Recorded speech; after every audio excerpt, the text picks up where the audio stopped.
Welcome to Teaching Theater, a podcast about the practice and pedagogy of theater education, produced for HowlRound Theater Commons, a free and open platform for theater makers worldwide. I'm your host, playwright and theater professor, Elyzabeth Gregory Wilder.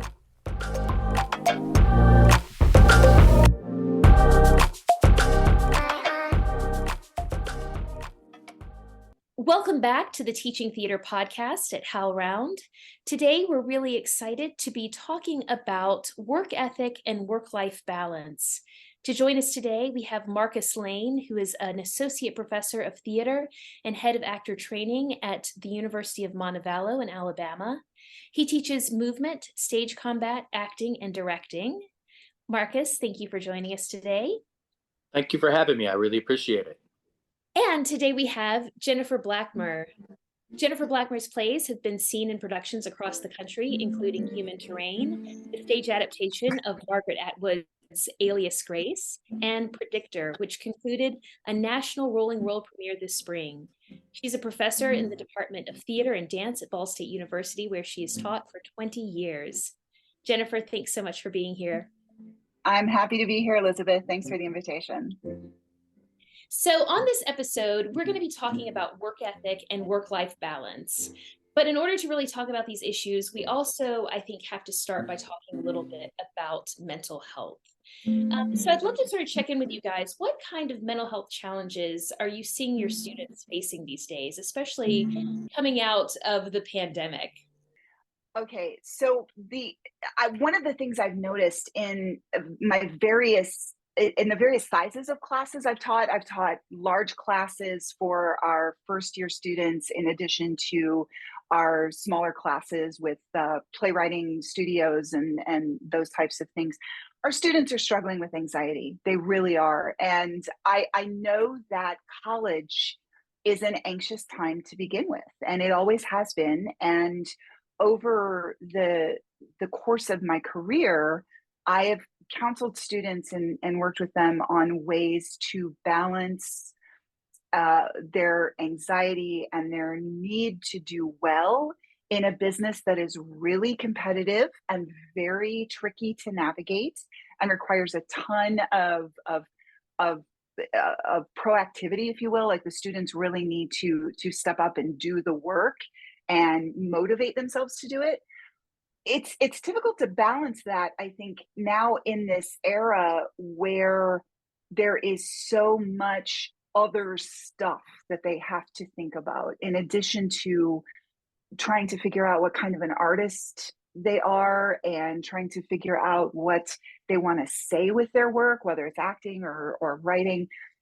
In addition to those struggles, which have always been with us, right, from time immemorial, now we have this external sense of I don't want to say doom, because that's really, I mean, that's really pessimistic. But in a way, I see my own kids struggling with it as well. I'm the mother of three teenagers, and now that they are of college age, it's all sort of coming together, and my parenting instincts kind of kick into play with my students as well.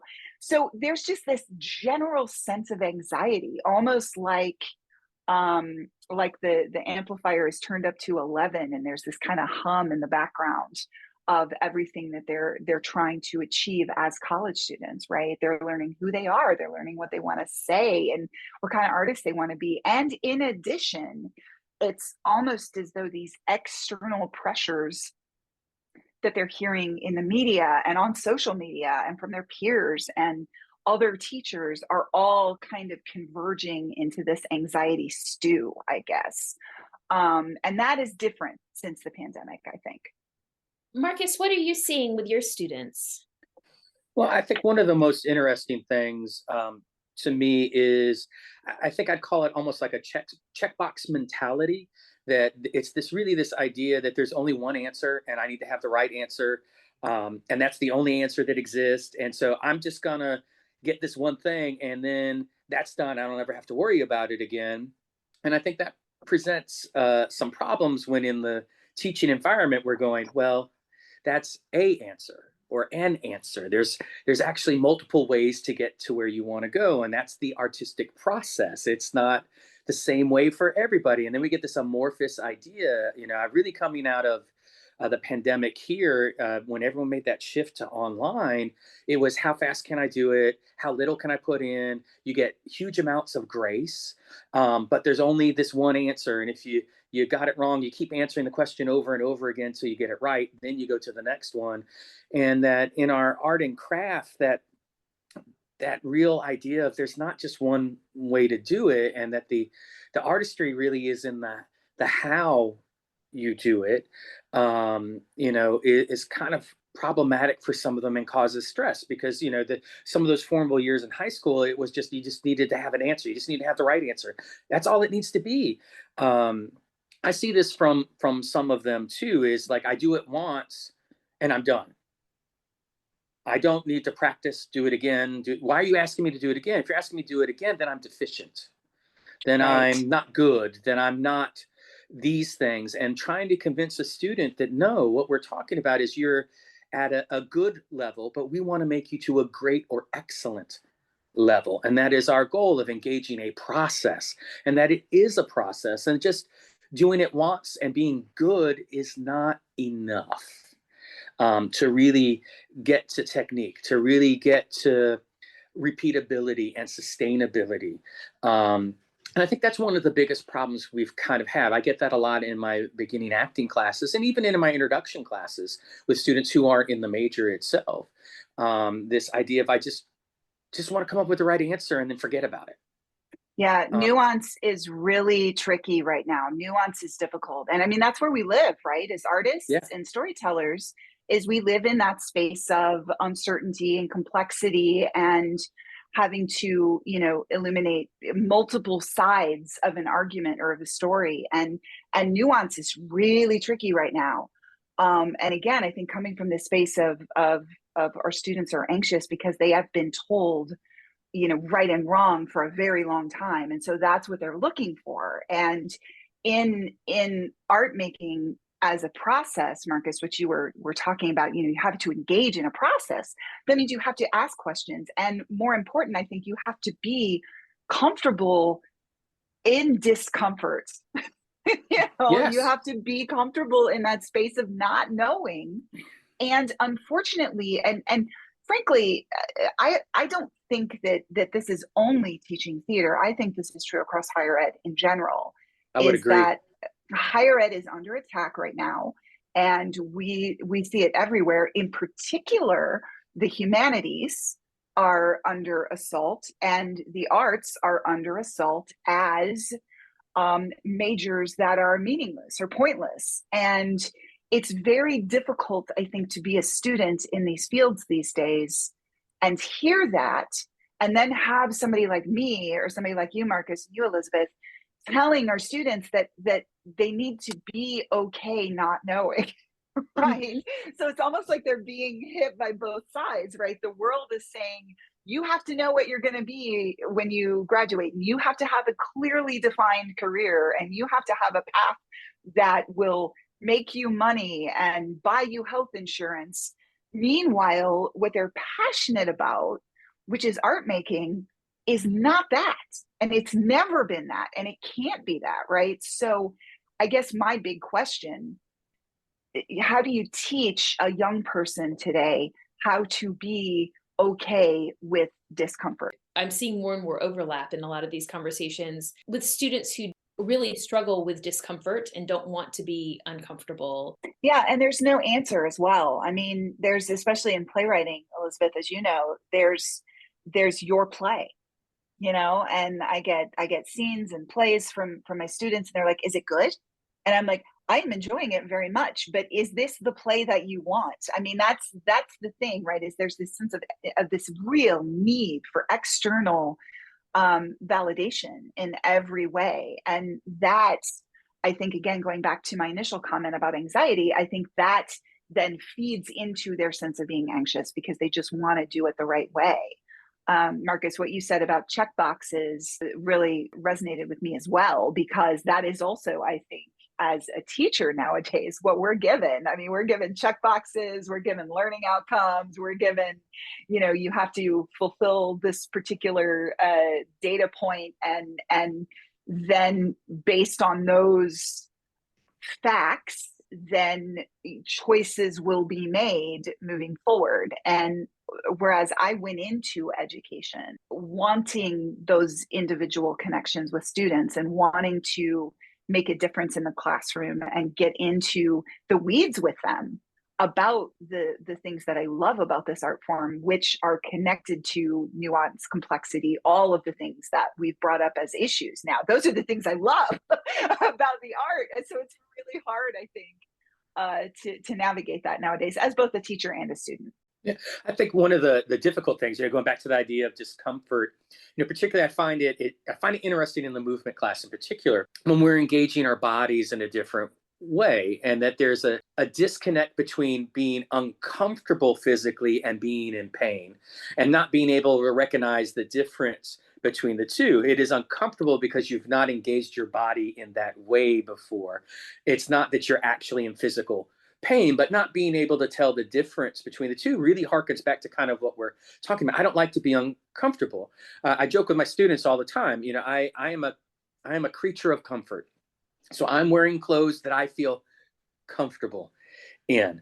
But the art does require us to live on the edges in order to grow and get better. And being willing to step out of that comfort zone can be quite different or difficult. And, I make them cringe. I go to this idea of math. All right. So most of you understand basic math. If I said 2 + 2 equals what? A large portion of them are going to go 4. And I'm going to go, is that the only way to get to the number 4 if we're engaging in math? And of course, we all know it's not. There's millions of ways. We can keep it simple or we can make it super complex, and getting them to understand that we still get the same outcome. We still get to 4, but the journey in which we're engaging has to be your journey. And that's the artistry to it. How you choose to get there. Are you going to use functions or probability, fractions, algorithms? Are you going to do all that? Or are you going to stay simple? And how you choose to do it says about you, what type of artist you want to be. And maybe you start simple and then get more complex. And then maybe you return back to being more simple. But that always you're getting back to that idea that you want. It's 4. And answer's 4.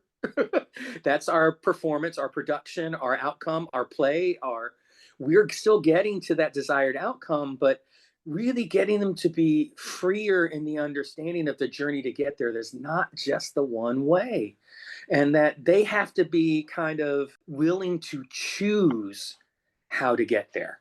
And it's not an assignment or a step it's that as they get more experience and encourage. And, maybe the first 18 billion times we try it, we don't get to 4, but eventually we will, because we know that's where we're headed to. We know it's the play itself or the production or the outcome that we're seeking.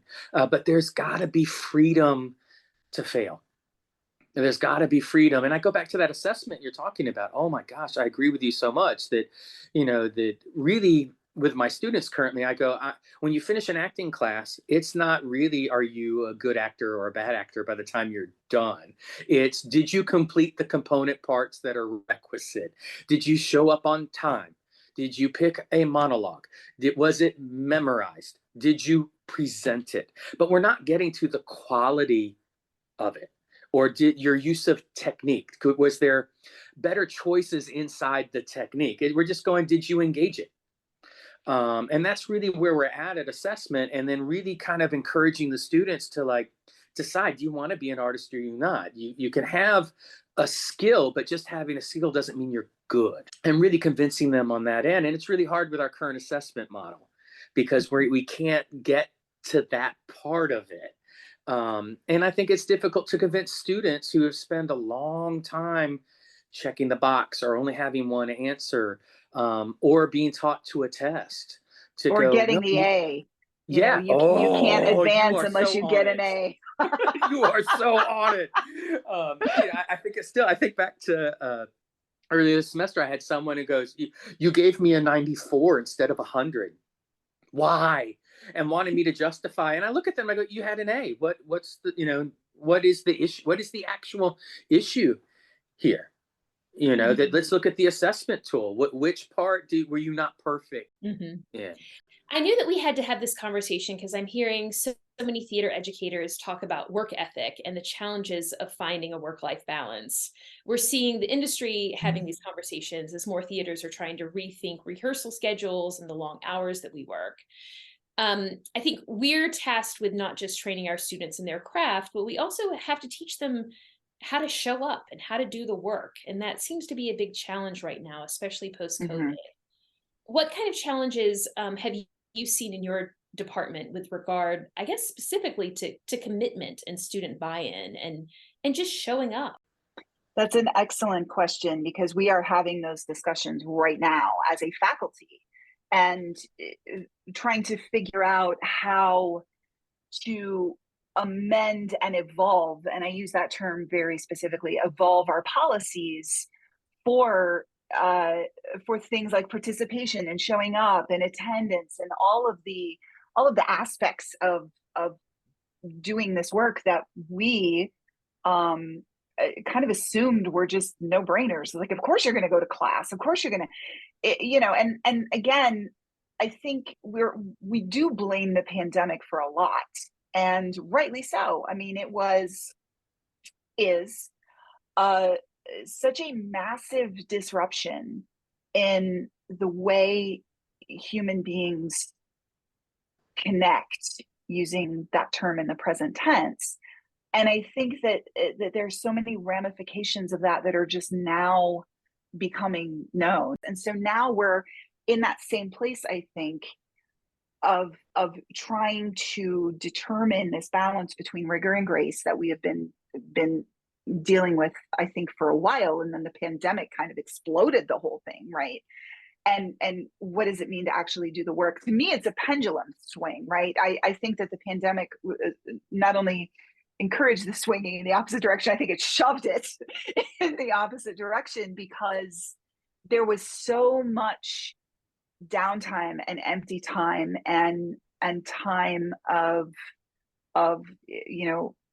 sort of being in this very anxious place where you don't know what the next day is going to bring, let alone the next week or the next month, and trying to navigate that as a student who's expected to do things is tough. And then add to that the demands that this business have placed on us really since day one. I mean, I think back to my time as an intern. After I graduated undergrad, I was an intern at Indiana Repertory Theater, and I loved it. It was so amazing. I learned so much, but I worked an average of 90 hours a week, 97 hours. I mean, stupid stuff, right? I slept in the theater sometimes. So I personally am in this weird space of reckoning with myself, I think, trying to figure out for my students what is a valid work ethic, right? Because all of us, I think our work ethics going into this whole thing were pretty screwed. I mean, we don't want to be dishonest to our students about the world that they're entering and about the business that they're entering, which is super competitive, right? And will remain so. I love that my students want to change the world. I really, really do. I love that they want to graduate and go out there and not only change things philosophically, for pretty much everything, but also logistically, right? They want to work for companies that don't do 10 out of 12s. They want to start their own theaters and be able to pay everybody not only just living wages, but incredible wages. And I want them to do that. I so want them to do that. I don't know how to teach them how to do that. Well, I think what you're saying is 100% a lot of what I'm seeing. We have a disconnect sometimes here between that idea and action, and that, or a real understanding of the business side. So, yes, do I wish that all my students could go out and have a company and make whatever more than the living wage is, or of course, Yes, I do. But go do it. Woo! there's this real disconnect to the idea of how much stuff costs, or what is truly a living wage. I had a student who got they were doing a fight contract, and it was literally for them in the room, it was 10 hours worth of work. And they paid him a set amount. And I said, how much did they pay you? And he's like, it was $500. I was like, okay, so what's your complaint here? And he's like, well, I need a living wage. And I went, well, the job was 3 days of rehearsal, how many hours, and he's like, well, it was like 10 hours total. I'm like, okay, well, how much prep time did you have to put in? How much did you make an hour? And he's doing it out. I'm like, that's more than I make as a professor. I mean, you're not getting health insurance, it's a gig, but it's kind of putting some things in context. And I was like, if you were working a 40-hour week, how much is that a year? How, and kind of thinking in that. And it's like, I don't want you to not make that money, but then there's a real disconnect between, well, you've been out of school for 2 years. Here's the amount of money you're making. Here's someone who's been working for 20, 25, 30 years, who has a lot more experience with you. What kind of money should they be making? Mm-hmm. Is this a viable, workable model? And understanding it's business, I think there's still a disconnect between that idea of, yes, I think we all want that. We've made the switch here. You brought up technical rehearsals. I started it last year, and we just finished the tech process again this year. That we're not doing 10 out of 12s. We've made a switch. We're not doing that either. Yeah. We've expanded tech, so there's more days of tech, but we've capped them in the weekdays. It's like 3 days at 3 hours. And then 2 days on the weekend where it's 6 hours, and we do like a straight 6, like if it was an equity contract. So it's actually 5 hours of work and an hour break kind of in there. And trying to figure out, can we still get all the work that we do, but we're still making sure that everyone gets sleep, everyone is setting the water, we're checking in on people. Nobody's to the place where they're super fried. And that's not just our students, that's really us too, because I do think that absolutely, if we go back to one of the pandemic issues is, I remember that for me, one of the biggest struggles was, now I'm not just teaching in 1 or 2 different levels at the same time. I'm now also doing that for 3 different modalities, kind of an online, a hybrid, and an in-person, and trying to engage learners who learn multiple different ways and not just sticking to one way of teaching.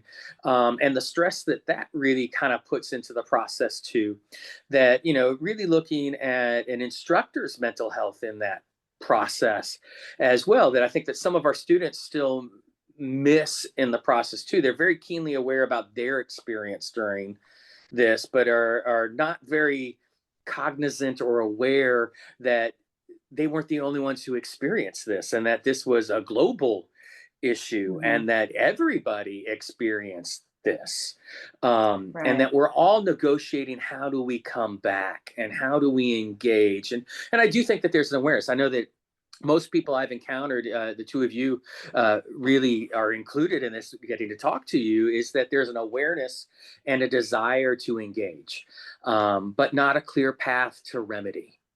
Right. And I think that that's part of the exploration, for us, that, going back to the tech schedule here, for me, I'm trying something different. One of my other peers is going to engage this model the next time, but I do have another peer who's like, no, that's not what I want to do. So they're going to get experience with both, which is going to be really, I think, good in some ways. So it's not this big surprise when they get out, because, I'm looking at a lot of major regional theaters. Some of them are trying to change, but some of them aren't. Yeah. And how do we negotiate that, and how do we function? And I go back to mental health. That one of the things I am, as a instructor, I'm really consciously trying to engage is, it's not denying that you maybe have a learning disability or anxiety or some other mental health issue that maybe prevents you engaging the same way maybe some of your peers do. It's going, okay, you have this. How do we engage it? How can we now help you figure out the way to work that allows you to be successful? It's not denying it. It's not anything like that. But it's also understanding that in this industry, if you choose to do it, the play opens on this date. Right. That's not moving. That's the day we're open. So the work needs to be done by this time frame. How do we help you find a way to work in which you are successful giving these items that you need to negotiate for yourself, whether that's mental health, physical limitation, anything like that. How do you now engage that? And that part of your college experience has to be engaging that idea. But inherently, that means you're going to struggle, you're going to fail, unless you're Right. that lucky person who the first stab you get it right. I'm not that person. I Right. need Well, and that's 400 always a tries. yeah, that's always a misnomer too. Like even if you get it right the first time, chances are that's luck. That's not, Yeah. Is it you know, repeatable? Is it sustainable? yes, exactly. And I think that is that's such a great so many great points and what you just said, Marcus. It's an attitude shift, right? So it's not like we can fix everything for them. I think the question is doing exactly what you were saying, Marcus, about how do we engage the concerns that they have, the issues that they have, and encourage them to to confront them, work with them, not try and change them necessarily, but acknowledge that the work is what it is, right? We can change it maybe a little bit, but at the end of the day, what you're talking about doing isn't necessarily making theater, right? So we're looking at trying to encourage the students to aspire to do the thing that we love and that we want them to love and engage with as well, and to work through the barriers that they have and to assist them as much as we can in navigating those barriers, but then also understanding that that's a part of your individual process, that that's what this is going to be. And the other thing I'll say about this is that, again, going back to how much I love my students and how much I do want them to change the world. The point I want to make about this is that theater artists, whether we've been doing this forever or whether we're first starting out, in my view, we're all in this together. We are all in this together. There was a beautiful thing actually on HowlRound that brought up Zelda Fishlander and some of that, and just this sense of we are all artists and have been doing this for so long, and we love this so much. And really, the conflict we have is not with each other, but it's with external perceptions of this industry, right? That in fact, we should be willing, because it's a passion project, and we should be willing to work 87 hours a week on this. And frankly, I do. I mean, if you count the time that I spend thinking about the work I'm doing and trying to solve in my brain, and that sort of background energy that we all have, trying to solve these problems, maybe I'm not actively thinking about them, but they're always there, right? If you try and put a dollar amount on that, it is my life. Yes, I am consumed by what I do because I love it so much, but that doesn't mean it's worth less, right? You guys have both sort of touched on shifting the way you rehearse and taking away, rethinking the 10 out of 12. What other strategies have you or your departments put in place to help address some of these issues in terms of getting students to show up or balancing that work-life balance or their mental health? Are there any other changes that you have made within your departments to help make it a healthier environment? I think there's two things, one within the department and then one I'm kind of doing on my own that's spreading a little bit. I think the first one is we're really trying to establish this idea of clear expectation and establishing the idea of when you complete a task or you finish what you're working on, the next things that happen is you come to the person and go, what's next? And that so you're constantly going, well, what's next? What's next? What's next? That even if you've completed this, there's always something else. And that's the expectation, and being clear in that. I think that some of my students, when I first get them, they like to engage in the what I call the wiggle room on that. It's like, well, you didn't clearly communicate, or you didn't say what the thing is, or and I'm like, it's on your syllabus, man. Can't get any clearer than this. It's simple sentence structure. But I think that being super clear as a process over time. So looking at what we're looking at is really our first engagement, maybe in a freshman year. How do we engage that sophomore year? How do we engage that junior? A continued progression of this idea of what's next. Coupled with that, one of the things I'm trying to do right from the get-go with my students is really encouraging them to be selfish in their education, and collaborative in their art. So selfish in the education is really, while you're in the room working in that class, is not allowing other people in the classroom to pull away or take away, letting their anxiety, letting their issues, or they're more worried about what's going to happen after class or that night or this weekend, infect you in that manner, and allowing that for the 50 minutes or an hour and 15 minutes that you're in the studio classroom with me, that you are really engaging for that amount of time, and then engaging those other things outside of the room. And that when we get to the rehearsal space, you are then shifting from being selfish to being collaborative. And that understanding the difference between the two in those spaces. And it's something I've really tried to engage, I incorporate into the rehearsal process. I talk about it all the time. And it's really about goal making, and that really understanding in the classroom space, the moment you step in, you have to have a goal for that day, and that the goal for that day doesn't have to be huge. It's really, if you squeeze both your fingers together, like your thumb and your index finger, no matter how tight you squeeze, there's still space. And that over time, if you did that much improvement every day over a calendar year, you have measurable improvement. And that they talk to me sometimes, I get repetitive, and I'm like, I'm repetitive because I need you to believe me. And you don't believe me yet.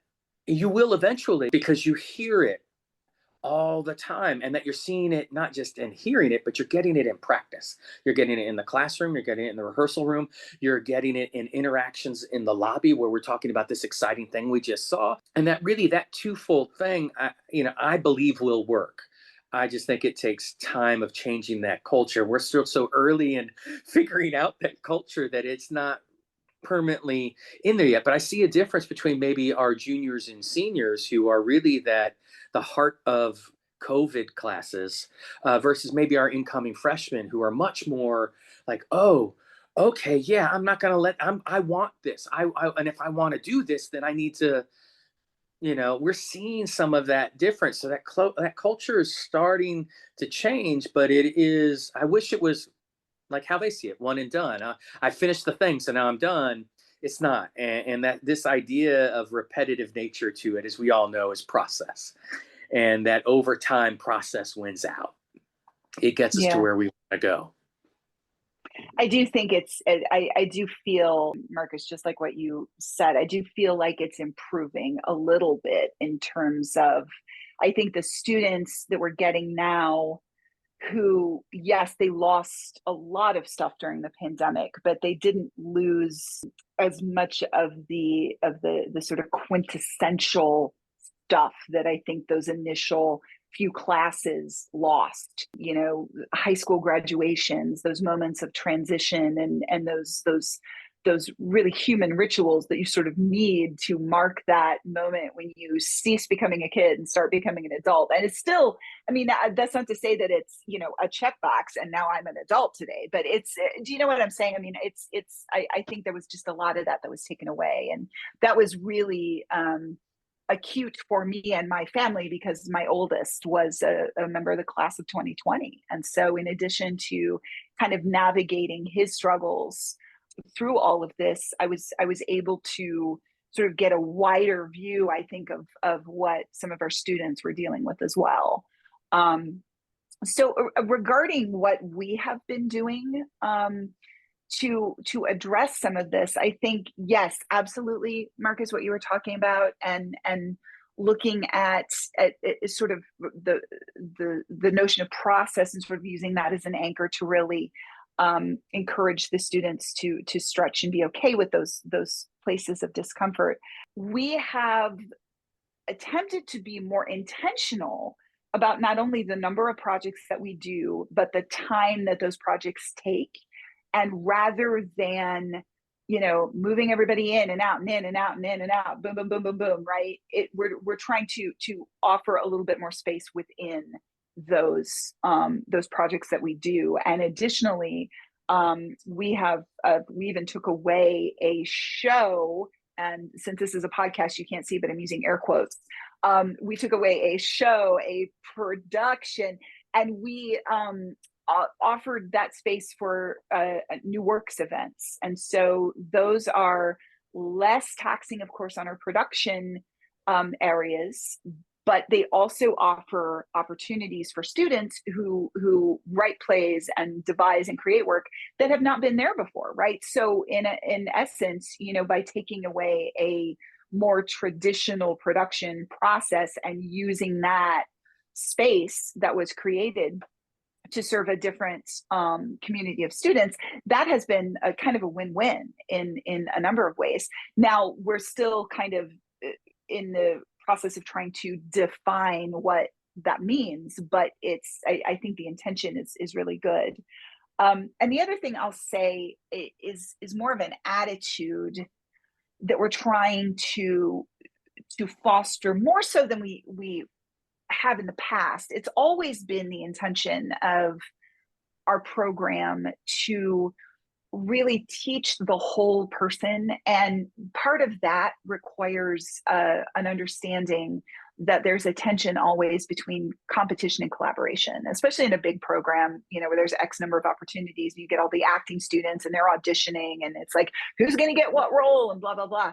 And there's this sense, and I think going back to that checkbox mentality, Marcus, you mentioned earlier, there's this sense that what we do, particularly in the acting and musical theater worlds, are it's a zero-sum game, right? That if somebody gets something, then I didn't get it, right? And it's a sacrifice for me in order for this person. And so we're really trying to emphasize the collaborative aspect of this business, and how we are all in this together. And we are all making art, and we're all trying to navigate our own competitive natures when it comes to this, right? And so what do you do? How do you handle it when you don't get what you want? Because the fact of the matter is that's 95% of your time in this industry, right? Is you don't get what you want. You get the rejection, you get the no, you hear no all the time. And so really being conscious with our students about what it means to navigate those worlds, as well as the other stuff, right? That's a skill that you will take with you into the industry. And what better time to start learning that than now? But there's a way to do it that's graceful. There's a way to do it that is uplifting. There's a way to do it that is that can become a part of your story, right? So I think those are two things we're doing here. We're also logistically, we're experimenting in classes with no screens, which in an acting class, yeah, of course, it's kind of a no-brainer. You have no screens, but we're also experimenting in our script analysis classes, in our history classes, in the playwriting classes. What does it mean? Yeah, let's print stuff out again, right? So when we bring it into class and we're actually looking at the words on the page, we're not distracted by so many other things. And that is a struggle sometimes for those of us who are teachers as well, because we want to be accessible, we want to follow the rules, we want to save paper and blah, blah, blah. But at the same time, we're also trying to we're trying to meet our students where they are, which is distracted 100% of the time, but we're also trying to encourage them to do other things and different things. Well, I want to thank you both for offering up your time and your experiences today. This has been a great conversation. As we wrap up, there's so many challenges and transitions that we're dealing with, and I think trying to find healthy solutions for. What would you like your students to take away from their time in your program, and how do you hope that their training will serve them both on and off stage? I talk about sometimes I say it's a love affair with this business, that you have a love affair with this business, that sometimes it's great. And I like to say that the vast majority of time it's great, but then there are also times when you're arguing with your significant other, which in this case happens to be doing theater, right? And it not only is doing theater process, I think that the life of an artist is also a process. You're navigating your time in this world, and you've chosen to do it as an artist, and there's no greater gift. And it's also very, very challenging too. And I encourage them at every step of the way to resist the checkbox, to resist the it is fill in the blank, or I am fill in the blank, always and forever. And once you establish it, then that's what it is. And that's not life. A feeling of safety in certainty. And you can feel safe in places where you know what's what, or where you think you know what's what. But having been on this earth longer than my students, and I don't want to be the old fart saying get off my lawn, but at the same time, the joys of my life, the absolute passion that I have for being a storyteller, and all of the amazing things that have happened to me are because of I try to cultivate a sense of openness all the time. But what that also means is that you can be hurt, you can be rejected. Vulnerability can be really tough, but it's also the way I think to live a really big life. And so, yeah, I will do everything I can to help you with the issues that you are facing in terms of mental health challenges and anxiety and all of these new ways we have of talking about our struggles. And those are so valuable and they're so real, right? But I also don't want those struggles to prevent you from engaging fully in the gorgeous life of being an artist. I think, one of the things for me, I talk to a lot of my students about this idea that, that perhaps by the time they're 10 years out from graduation, there's not as many people still engaged in the art or craft as there were at graduation day. But there's nothing wrong with that. And that's part of the journey. And really what I want them to take away from here is this idea of living a life on purpose. And that it's this idea that as an artist, we have purpose. We are things we are trying to accomplish and do and speak to and engage. And that you can do that as a teacher, as a banker, as an accountant, as a, insert other job here. And that the skills that you're getting here, when we're looking at communication, empathy, the ability to function in an environment that's not a solo environment, and working with others, you have all of those skills. And in a lot of cases, when you walk into an interview space or anything like that, you're able to run laps around so many people who maybe have a different degree track, or started out their journey a little bit different than you. But the key is really, are you living that big life, as was said? Are you living as an afterthought or as the forethought? Are you moving towards something or letting things happen to you? And one of the things I really want them to just function is okay to fail. It's okay to pick yourself up and reinvent yourself and do the different things. But in order to have the chance to live that extraordinary life, you have to try. You have to do. You have to live a life of purpose. You got to move forward. You can't wait. And I really want them to take that, even if it's not ultimately in theater or in film or in our art and craft. But I just believe the skills that they get are so marketable across so many different things. There's not a single, I'm thinking back through, I've been at this university for 15 years. I was at CUNY Kingsborough for almost 5. I was at the University of Alabama for 3 years. That I can't think back to a single student that didn't engage purpose and try and do it, who doesn't have success in some way, shape, or form. I don't see failure there. Maybe it took a longer journey time to get to where they wanted to go, but they're all successful. And it's just, convincing them or getting them to believe or buy in that they can. Well, I want to thank you both so much for sharing your time with us. I think this is a really important conversation. It's one that I feel like keeps coming up time and time again.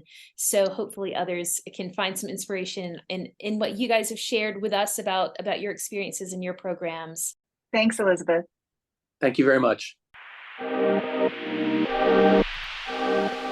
This podcast is produced as a contribution to HowlRound Theater Commons. You can find more episodes of this show and other HowlRound shows wherever you find podcasts. Be sure to search HowlRound Theater Commons podcasts and subscribe to receive new episodes. If you love this podcast, post a rating and write a review on those platforms. This helps other people find us. You can also find a transcript for this episode, along with a lot of other progressive and disruptive content, on howlround.com. Have an idea for an exciting podcast, essay, or TV event the theater community needs to hear? Visit howlround.com and submit your ideas to this digital commons.